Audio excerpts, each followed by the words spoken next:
Welcome to The Community Table, a discussion series about real life with diabetes. Community Table is presented to you by Beyond Type 1 and made possible with support from Lilly Diabetes and Dexcom. Hello, everyone, and welcome to The Community Table, a monthly discussion series where we have unfiltered and honest conversations about real life with diabetes.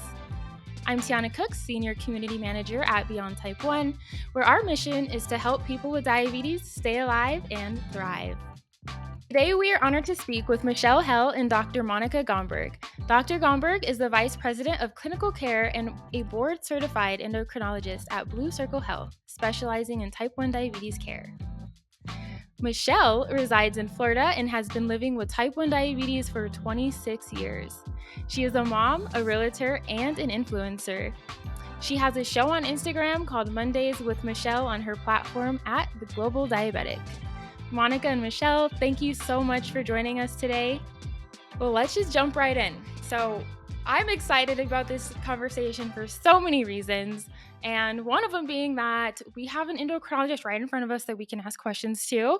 Monica, what is Blue Circle Health and why is it so important for a person with diabetes to leverage the expertise of an endocrinologist? Thank you. First off, thank you so much for having me. I'm really excited to talk about Blue Circle. So our program, Blue Circle Health, is a free care, education, and support program for people who live with type 1. We're completely virtual, and people enroll in our program for about 6 months. Frankly, we're set up and we're built to help people. My patients and my colleagues who also live with type 1 really have told me and all of us about the struggles that they have faced and continue to face living with type 1 diabetes. And our program is meant to be there to lend a hand throughout all of this. You ask why it's important to have an endocrinologist. And as an endocrinologist, on behalf of my wonderful colleagues, I think it's important for me to expand upon that to say that we're specifically trained and kept up to date on all the devices, on all the up to date medications that will come out, on what's coming next down the pipeline. It's something that we are kept up to date with every single day, every single week, and it's part of our daily work. We also know how to order diabetes prescriptions and how to successfully get them authorized, hopefully without delay for patients.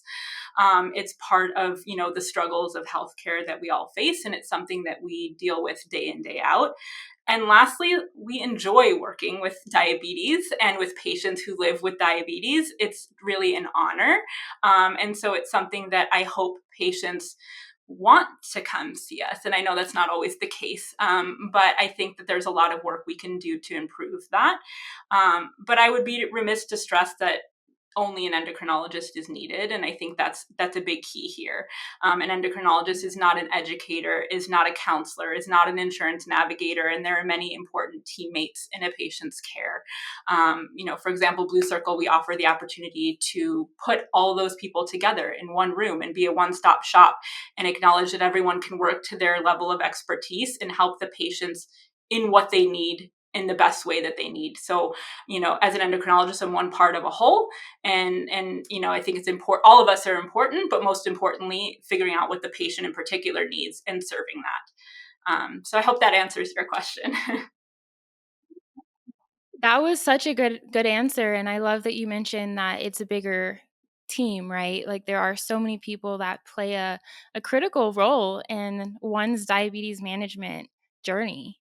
It's never ending, and it's important that you don't not only have an endo, but that you also reach out for those other healthcare professionals that can really you can leverage their expertise throughout the process as well.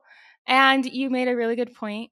Endos are important and they are necessary, and we should be seeking them, especially with questions, anything that has to do with diabetes. Your endo shouldn't be your enemy; they should be your friend. You should turn into best friends at the end of this because, well, there is no end. I feel like me and my endo, whenever I go and hang out in their office, I feel so safe that I can be vulnerable with them and that I can ask any questions, and I'm not going to be like shunned or shamed if I'm not doing well. If my A1C is high, my endo will be like, okay, what can we do so that we can fix this? and I love that approach. And so thank you for being a part of that equation and just helping so many patients, especially in Florida. Blue Circle Health is doing incredible work in Florida, and I'm excited to touch a little bit more on that today in our conversation. And on that note, we have Michelle with us. And Michelle, I'd love to hear 3 ways that your endocrinologist has supported you in managing your diabetes in the past 26 years. Yeah, over 26 years. So I'd say the first real big thing that an endo did for me was find the patterns in my blood sugars. So patterns can show a bigger picture rather than just focusing on one high blood sugar or one low blood sugar, but where I was really going high, like consistently after lunch and consistently after dinner. They were then able to look at my blood sugars and the amount of insulin in my pump, and just increase my insulin for meal times. And that was one thing that really helped me get my blood sugars back in range, by looking at those patterns. So I've lived in Shanghai, Dubai, Hong Kong, the States, and was born and raised in Australia. And all endos have something different to offer at every sort of stage. So some have really looked into the blood sugar numbers. In the States here, my current endo kind of just gives me a prescription. So I've had all different levels of care. But the second thing that an endo has done for me is pregnancy. So I've had 2 healthy boys and had great pregnancies. I'm very lucky to have two really beautiful birth stories where, I was very grateful to have my endocrinologist. So that was in Hong Kong, and I would see her every month, and then towards the birth, see her every week leading up to the birth, and then just really knowing that she was there for me, because there's no one really else that was taking care of my diabetes. The obstetrician and gynecologist who was delivering the babies, he didn't know a lot about diabetes. So my endo was really my biggest support system. Um, so the third thing would be positivity, just keeping me in check and accountable, and knowing that I had someone in my corner who understands diabetes better than anyone, right? Like they know exactly what I'm going through. Like diabetes is a whole language. You could write a dictionary on all the terminology, and your endo knows every single one of them. So patterns, pregnancy, and positivity would be the 3 things my endo has helped me with. Oh, those are so important. All of those things that you've listed. Dr. Monica, do you have anything you'd like to add to that? I really love that perspective, and I think the positivity role I want to stress a little bit as well, because I feel like a good endocrinologist can look at those patterns and can make recommendations, and a really great endocrinologist takes that and has a conversation with you and makes it specific to you. A high blood sugar after dinner every day means something very different to everyone. It could mean a very different answer, a very different recommendation. And I think to acknowledge that the patient has a lifestyle that I have no idea until I ask is really critical. And I think what sets, any relationship between a patient and a provider apart. And so I think taking that in consideration is really important. And my hope is that patients feel really comfortable developing that relationship. And not everyone is for everyone. And, I have patients that I, had to leave my previous practice for and come here, and we cried together that we were not working together. And, I've had patients leave very esteemed colleagues and go to different providers, and not because they're bad endocrinologists, but because personalities differ, and that's okay. And finding someone that you feel comfortable opening up with and that you feel is taking the right approach for you, I think is really important. So I'm so glad that you've had a wide range of experiences, and I find it so fascinating. And you can tell us more than anyone, like what differences that you've had to experience different physicians in different roles. So thank you for sharing that. I love that. You were like, yeah, if we're not compatible, like if you're not an Aries and I'm not, I don't know if we're gonna Yeah, match. I don't know if we're gonna work well. But it's true. It is love okay it. to, if it doesn't work out with one endo, like That's okay. You can always find another Mhm. and keep testing them out until you find someone that you love, Yeah. and, Yes. you feel like you're getting the most out of each appointment and each conversation that you have with them. I think those are all 3 great points, and kind of leading into my next question, because I think we, as people with diabetes, there's so many aspects, right, to managing diabetes, whether that's exercise or food or, just your mental health, like, everything that you're experiencing in life kinda contributes to that number that the endocrinologist is gonna read. Um, I know a lot of endos are, like, looking more at, like, time in range versus an A1C these days, but whatever they're kind of referencing, I know one topic that is kind of a touchy one to talk to is, food, and our relationship with food. I know, for example, I did not eat a single sweet for, like, 3 years, and I wouldn't eat more than, like, 15 carbs per meal. That worked for me, it was great, but I was so afraid of food for the longest time that I was almost, like, starving myself, and, I've just started to develop, like, a more healthy relationship with food these past couple of years, and so, Michelle, I wanted to ask you, like, maintaining a positive relationship with food, like I mentioned, can be challenging. And you've actually expressed to me that you've had your own challenges when it comes to um, food and diabetes. And so, what are some ways that you have had conversations with your endocrinologist? And what is your relationship like with food now? Mm, great question. So, my relationship with food now is better than it's ever been because my relationship with my diabetes is better than it's ever been. And preparing for pregnancy, getting pregnant, and now chasing after 2 boys um, has helped me realize that eating well is really important. So, I used to eat really badly. I would drink sugary drinks and eat tons of chocolate and over bolus and then go low and then just eat more chocolate again on this massive roller coaster, which was really unhealthy. And so, getting pregnant, working with my endo about what to eat or with the nutritionist and learning that.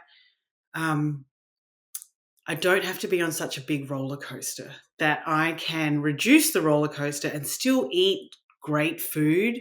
I just don't have to overeat sweets and chocolates and things like that and be on a roller coaster, which makes me feel tired and lethargic and drained from five hypos a day. So my endo really helped fine tune um, the amount of insulin I take and encourage me to see nutritionists and um, going on an insulin pump. They recommended it for years before I went on an insulin pump, and I didn't want to look different.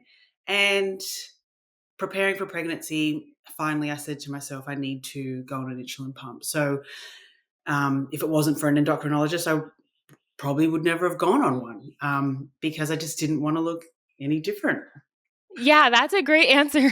I mean, and I think that's probably one that a lot of people experience, right? You do have to wear that device around every single day. And yeah, if it weren't for my endo, I definitely wouldn't have got on an insulin pump either. And so I'm very grateful that we had that conversation, and it was very encouraging. And I was able to ask questions that I needed. I was most afraid that. Going from, like, MDI and taking shots, like, I actually am able to see how much insulin that I'm giving myself, and I felt really comfortable being able to do that.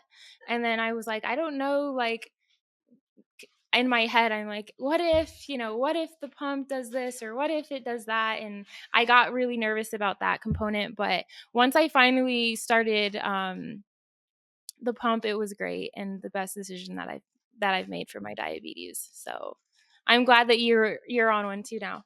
Thanks.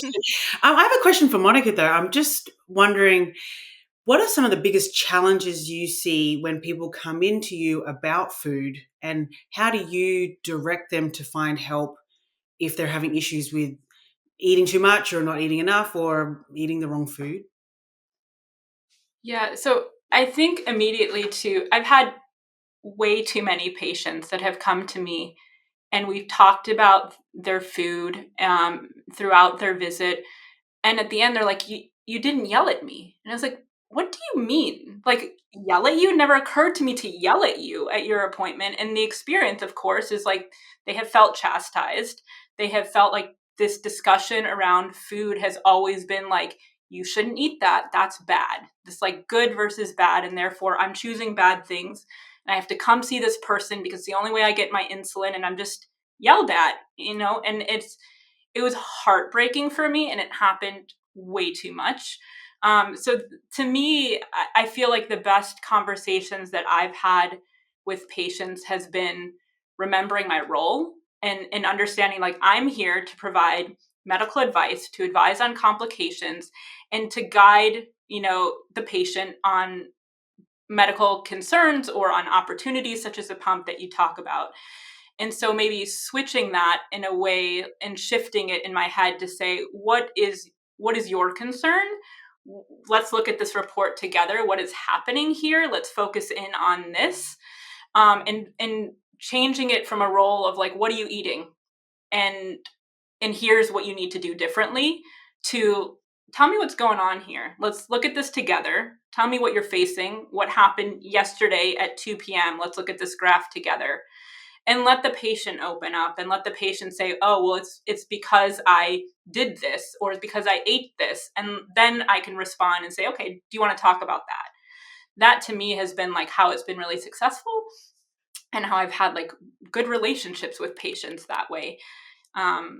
So yeah, I hope that answered your question. That was a great question. And yeah, I was going to ask you like that positive relationship that you can develop with your patients so that they're not just, coming into you and afraid, because I know it can be nerve wracking. Like, I don't want my endo to be upset with me. Like, I almost care more about what my endo thinks about me than any, like my parents, like I don't want to disappoint my endo. And so I do sometimes get a little bit anxious, and I'm like, okay, like I just need to make sure that this looks good and that I say the right things and that I sound like I'm doing the right things. And I might tell you something that's not even close to what I'm doing. I'm like, oh yeah, I'm taking my insulin 30 minutes before I eat.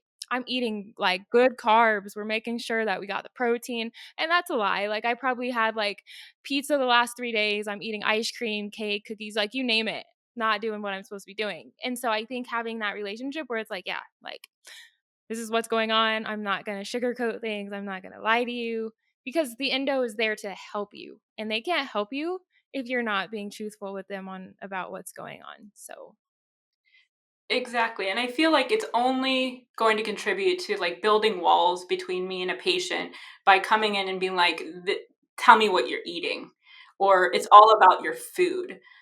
With type 1 diabetes, we match your insulin to what you're eating. And I think taking that approach, instead of being like, fit into this mold, I'm giving you 4 units of insulin, therefore you must eat this much. It's not going to work. It's not going to work for the patient. It's not going to work for your relationship. And I think the point here is that I want patients to live a healthy life, and I want patients to live their life. And in order to do both of those things, you have to have a trusting relationship. And that starts, from day one, but it also builds over time. I'm not going to walk into my first appointment and expect trust from you. You don't know me from a hole in the wall. And so I need to take steps to make sure that that's developed, and learn, what it is that you need from me, and work that way while still providing the important like medical guidance that I know you need as well. absolutely. And that kind of leads me into that next question, because you talked a little bit about, or we just talked about like technology and making sure that patients have access to technology. But sometimes you don't know what questions to ask if you've never had one before, right?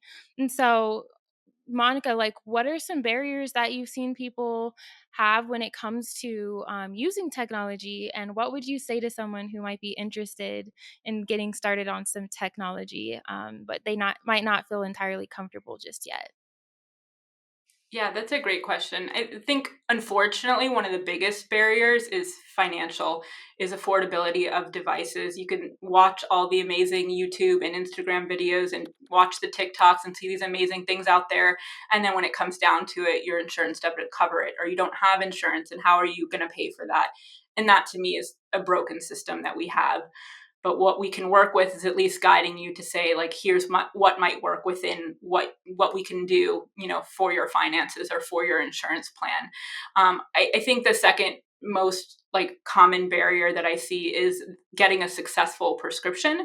And I say successful because prior authorizations and having an office staff as well as a physician who knows how to write what they need to write and how to follow up with it and how to write the proper documentation to get what you need is paramount. You can have the most amazing endocrinologist in the world, but if the staff doesn't know how to fill something, or we can't communicate to the insurance, you're never going to get what you need.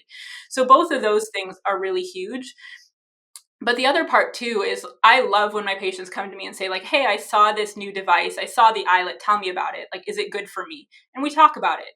The other part too is kind of what Michelle was getting at is the provider saying, here's something that I think might be really helpful for you. And here's why I think that. Tell me what you think about it. It's really important for your physician to take on that role of understanding where you are in your life and saying, this might fit. What do you think about it? If, we have all these new devices all the time and all this new technology, and if you don't have someone there defending why it is that you personally would benefit from it, then you'll never know that. And you'll just wonder why, this X, Y, and Z device is not working for you or not going to happen, or why no one brought it up. So it goes both ways. I love when patients bring it up to me. It's important for me to know what it is you like and what you saw your friend like and might fit in your life, but also important to have the other way around and to get that feedback. Yeah, absolutely. I mean, I think that, like you said, it's a mutual thing, right? So like you bring your certain questions to your endo, and then I'm hoping that it's like your endo also can see what you're, based off of the thing and the information that you share with them, what's the most suitable for you. And I think everybody's different. And so something that I know I do a lot is I ask questions to other people that might be using something that I might want to try. And then I get their feedback, and I just take the feedback, but most importantly, I want to go to my endo before making any executive decisions, so that we're in alignment, because what works for somebody else might not work for me, but my endo is going to know what's for me. And like you said, I think unfortunately one of those bigger barriers is navigating the healthcare system here. And so hopefully your endo is someone that can help you point you in the right direction. Um, like you said, getting those prescriptions authorized, that's a struggle. And I wish it was so much easier, that there was more that we can do. But I know the mission at Blue Circle Health is to help people gain access to healthcare. So would you mind sharing information around the services that you guys provide and how people can benefit from signing up? Yeah, absolutely. So at Blue Circle, we have many service lines that are meant to help serve our patients in the way that they need. We can have patients lean in or have our team lean in on where a patient might be in their life at that particular point in time. So for example, we have several service lines, one being education and nutrition. And our educator lives with type 1, and she's lived with type 1 for many decades and is an expert in what she does and is able to relate to patients in a very successful way. And so she's able to see patients. We also have insurance navigation. So our insurance navigators can do benefit lookups. They can do counseling surrounding benefits. They can assist patients in connecting to services to get insurance if that's what they need and want. And also can assist with prior authorizations through prescriptions that I provide. We also have case management. So we have a social worker who can work with a patient's financial, transportation, food, housing assistance, all of that. And we can also do diabetes supportive counseling, which, to be honest, is a dream that I have always wanted to have for patients and have never been able to offer. And I just love that we can do that here at Blue Circle. We have endocrinology care. So a patient may have an amazing endocrinologist or a PCP who provides fantastic diabetes care, and they may not want to see an endocrinologist. They may not want any particular service line, and that's okay. We flex and we move to fit in with their needs. Our last service line is peer support coaching. And so all of our coaches live with type 1, and they have a lifetime of experience to share alongside the patient. They've walked in their shoes, and they can share in their own personal experience in relation to what the patient might want to talk about at any given point in time. And they also help patients navigate throughout the program. So all of these providers, myself included, meet together and coordinate with patient care. We have regular meetings to discuss our patients, our progress. We all flex with one another to say, I've educated the patient on hypoglycemia and the rule of 15. And the next time I come in and I say, okay, let's reiterate what you learned with the educator yesterday. And so we make sure that it's a really easy process for the patient and that we all work together on our end. We also have 2 additional programs that I really want to make sure that we tell everyone about. And one is called the Introduction to CGM program. And it's for patients who don't have a CGM. And we give a free 1-month supply, completely free to the patient, that comes along with pre and post education. So I feel like providing a device is one thing, setting the patient up for success to understand how to use it, how to interpret their CGM, what we're using it for, and how to adjust insulin, and how the patient can adjust insulin based on that. So we utilize that time to do all of that, and patients have been really happy with that. And the last program is our patient assistance program. So we offer, for patients who apply and get accepted, we offer 90 days, so 3 months worth of any and everything related to type 1 diabetes that requires a prescription or over the counter, in terms of medications and supplies, everything from insulin and glucagon to pen needles and skin tack wipes and everything in between. Typically, it's about 15 scripts for a 90-day supply, and it's completely free to the patient. And in that time, we're working to make sure that they have the access they need to get those prescriptions following Blue Circle. And so, like I said, we all come together and we really work and move along with what the patient might need at that point in their life. That's amazing. That was a lot of great information that I feel like so many people could benefit from. I feel like if you're in Florida and that sounds like remotely like anything that would be resourceful or helpful for you, reach out. Where can people go to apply for the program? Yes, so our doors are open. You can go to our website, bluecirclehealth.org. Everything's on there. You can apply to enroll directly on the website. It's a big button straight when you click there. Also, for providers out there or for anyone outside of Florida, you can also sign up for our information email directly on the website as well, where we can let you know when we expand to the next state, what we do next, what we're changing. But most importantly, we want to make it easy for our patients to access us. And so if you're interested, I know I would love to see you. I know my team would love to see you. Let us be there for you if and when you need us. Oh my goodness. Thank you first of all for all that you do. That's a really big program or offering that you guys have, and I think it really does make a difference in the lives of so many people. And so I'm excited to share that with our community.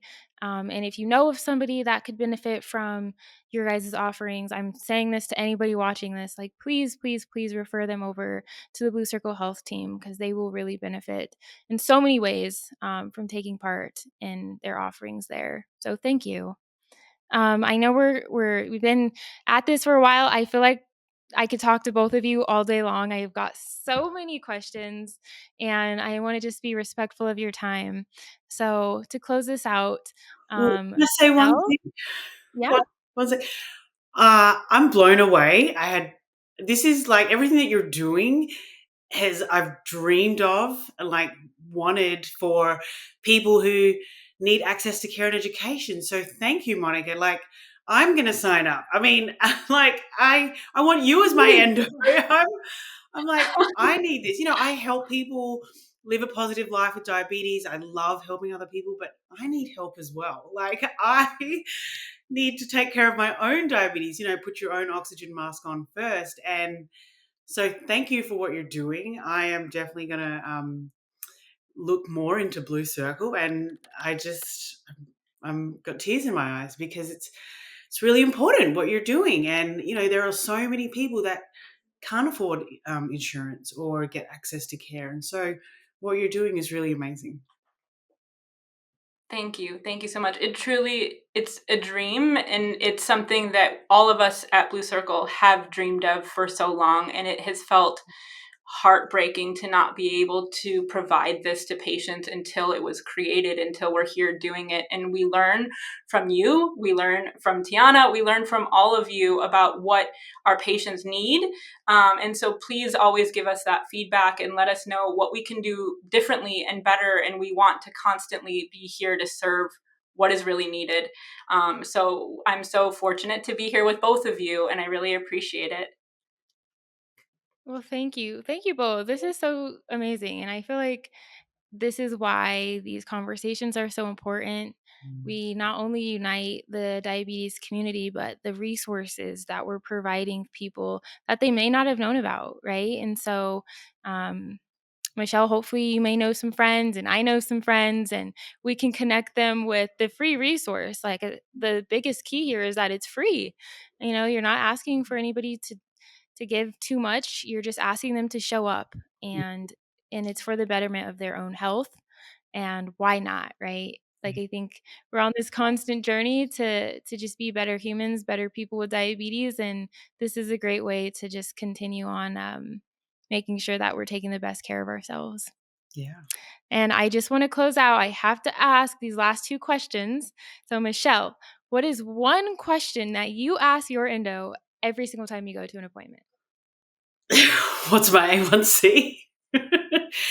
um, Probably, am I doing okay? I always want to know, am I okay? Do I have any complications? I don't. But yeah, it's really my endo's the one telling me if I'm okay or not, I guess. Mhm. Yeah. Yeah, no, that's a good one. Like, are we good? Like, Yeah, all good. what are you thinking? You know what's funny? This is a weird one. I am kind of weird, like in real life. And I always ask I don't always ask, but sometimes I'm nervous because they want to like check your feet. And so Mm. before I go to my endo appointment, I'm like, I have to either go get my nails done, but there's been so many times where I haven't had time to do that. So I'm like, can we please not look at my toes today? Can we wait till next appointment? Because he's like, take your socks off. I'm like, no. um, Trust me, it doesn't matter. I I know. I tell myself that I need to get over it. That's just something I haven't gotten used to yet. I'm gonna hit 10 years with diabetes on Saturday, and I'm like, just don't look at my Oh, toes. Just don't look yeah. at my feet. But yeah, that's a great one. Asking your endo, how am I doing? I think that's just a simple question that anybody could ask just to see if there are suggestions that their provider has for them, right? It doesn't have to be like, no, you're not doing okay. You're doing terrible. Like, you need to fix this. And instead be like, yeah, I think we could work on. I always say suggestions and recommendations are a lot better than commands or demands.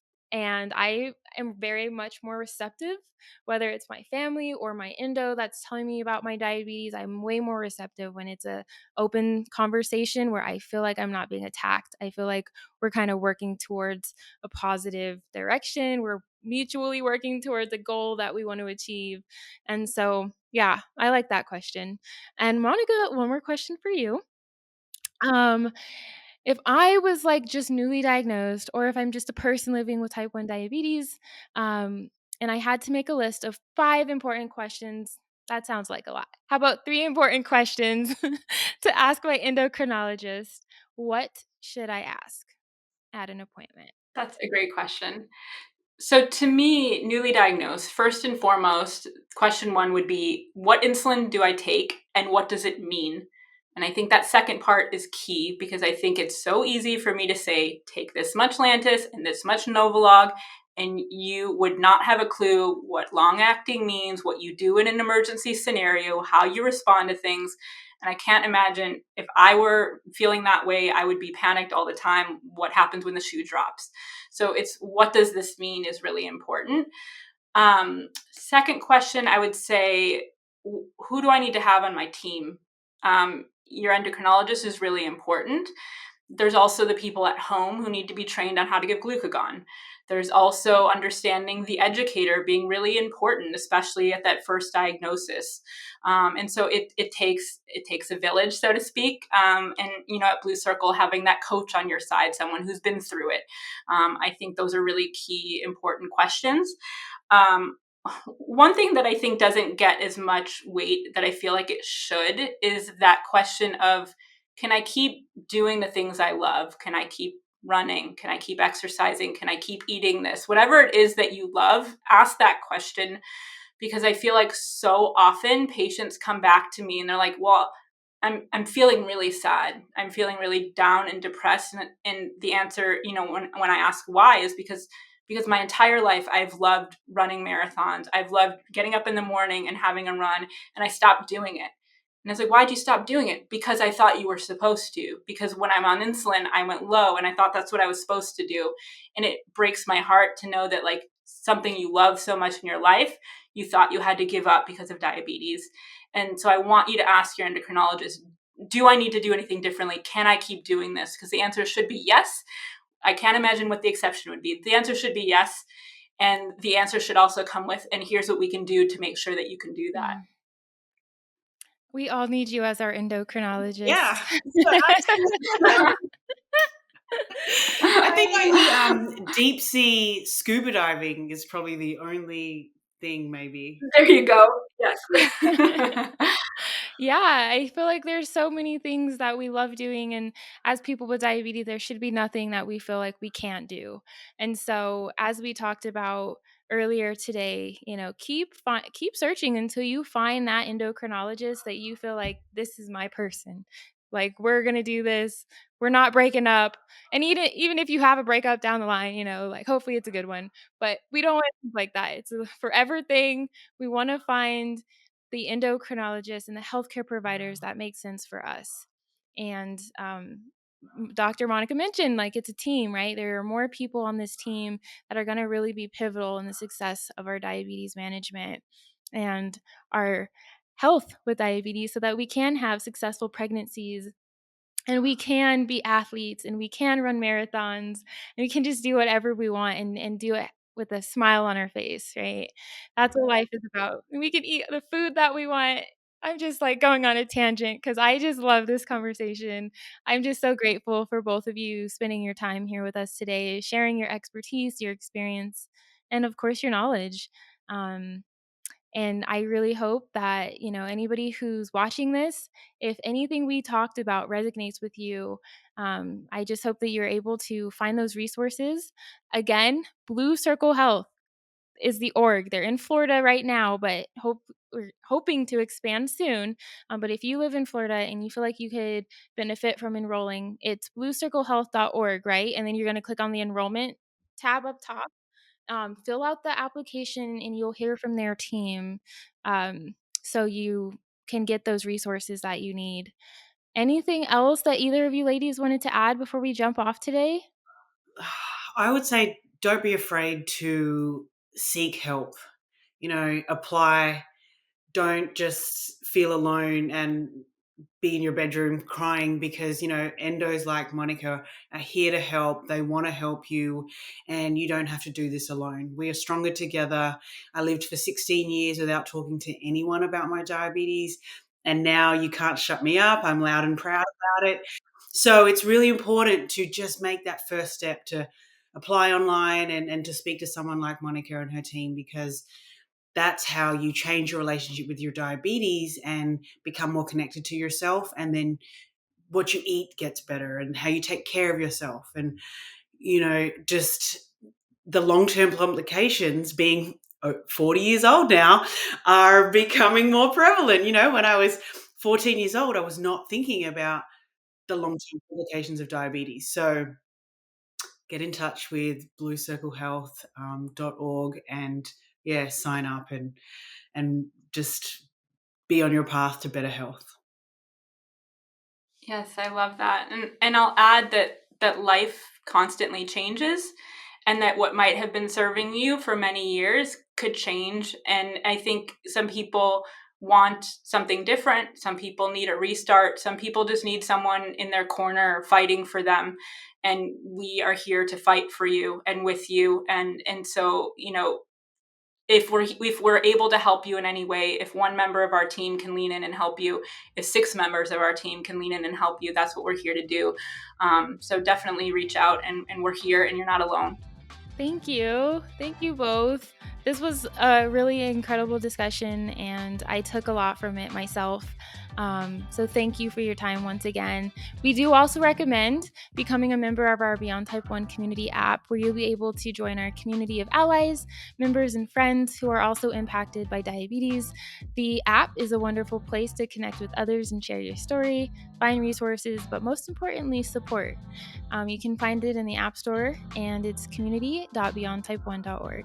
Thank you both for your time. We hope to see everybody again next month for our next discussion. You're not going to want to miss it.